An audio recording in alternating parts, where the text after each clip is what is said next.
Shalom jemaat yang diberkati Tuhan, jumpa lagi di dalam khotbah serial yang akan kita ambil tema adalah Allah mengasihi ciptaannya.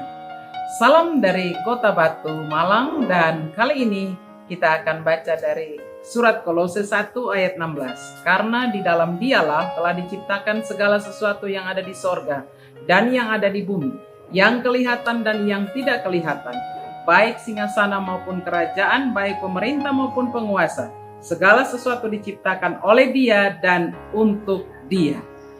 Apa maksud ayat ini? Ayat ini Rasul Paulus tulis ada paralel dengan Kejadian 1 ayat 31 bahwa Allah adalah pencipta langit dan bumi. Di dalam Amsal 3 ayat 19 dikatakan dengan hikmat Tuhan meletakkan dasar bumi. Artinya Tuhanlah pencipta alam semesta, Tuhanlah yang berotoritas, Tuhan yang memberikan dan memberikan tugas juga kepada manusia untuk supaya bisa memelihara, merawat dan juga melindungi. Apa artinya itu jemaat yang diberkati Tuhan? Artinya bahwa kalau kita mengasihi Tuhan Allah, berarti kita juga mengasihi ciptaannya. Selain mengasihi sesama manusia, juga mengasihi akan ciptaan alam lingkungan. Ketika bumi ini rusak atas usaha atau atas karya manusia, maka di situ kita melawan Allah pencipta. Tetapi ketika kita sebagai warga gereja, sebagai orang yang takut akan Tuhan, tidak saja mengasihi Tuhan Allah, tapi juga mengasihi ciptaannya. Salah satunya adalah ketika kita merawat lingkungan hidup kita. Lingkungan hidup kita yang harus kita rawat supaya kita dan anak cucu kita hidup aman dan tentram di dalamnya. Jemaat yang diberkati Tuhan, ada dua hal yang mana bisa merusak lingkungan hidup. Yang pertama karena krisis alam itu sendiri, atau yang kedua karena ulah manusia yang tidak bertanggung jawab.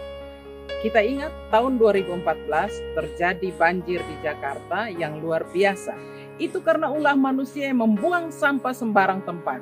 Nah, ini sikap masa bodoh, sikap yang tidak mau tahu, sikap yang mementingkan diri sendiri, itu tidak ada kasih.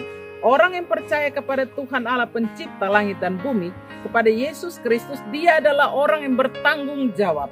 Dia tidak mementingkan diri sendiri karena kasih tidak mementingkan diri sendiri. Contoh hal yang kecil, marilah kita sebagai warga gereja, sebagai orang tua, kita ajarkan anak-anak kita mulai dari usia dini untuk membuang sampah di tidak sembarang tempat dan juga menjaga lingkungan kita. Bayangkan kalau satu warga gereja di rumahnya ada tanaman yang bersahabat dengan lingkungan hidup, itu menjadi contoh bahwa kita mengasihi Tuhan. Mungkin orang katakan kami tidak punya tempat untuk menanam, ya, tapi ada tabula pot. Saudara dan saya bisa menanam tanaman yang di pot supaya itu menjadi bukti bahwa saya mengasihi Tuhan dan mengasihi ciptaannya. Jemaat yang diberkati Tuhan, kalau saya mengasihi Tuhan Allah, berarti juga saya mengasihi akan ciptaannya. Salah satu contoh bahwa saya bersahabat dengan lingkungan. Kalau anak-anak sekolah dibiasakan untuk pergi berdamai wisata dan melihat lingkungan itu supaya merespon akan alam lingkungan ini, supaya tidak saja dia bicara Tuhan, Tuhan, Tuhan, tapi dia tidak merawat akan ciptaan atau apa yang Tuhan berikan. Mari kita wariskan anak cucu kita dengan alam yang baik, alam yang dijaga, alam yang lestari, alam yang bersahabat dengan manusia. Jangan sampai manusia menjadi musuh terhadap alam dan alam juga bisa mematikan manusia.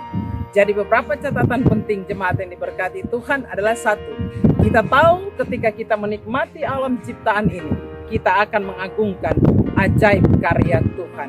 Yang kedua, ketika kita ada di alam terbuka ini, kita mau katakan terima kasih Tuhan bahwa saya menikmati karya-Mu yang sangat luar biasa.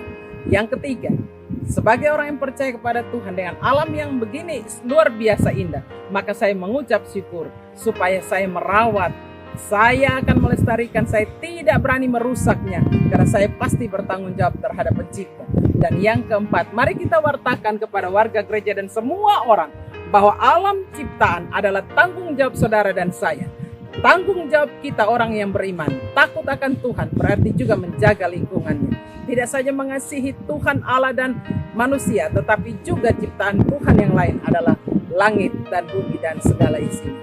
Teruslah melestarikan alam lingkungan hidup ini sebagai wujud tanda terima kasih dan ucapan syukur kepada Tuhan kita, dan kita merawat, kita berdamai dengan alam lingkungan adalah ciptaan Tuhan. Tuhan Yesus memberkati kita sekalian. Salam dari Kota Malang.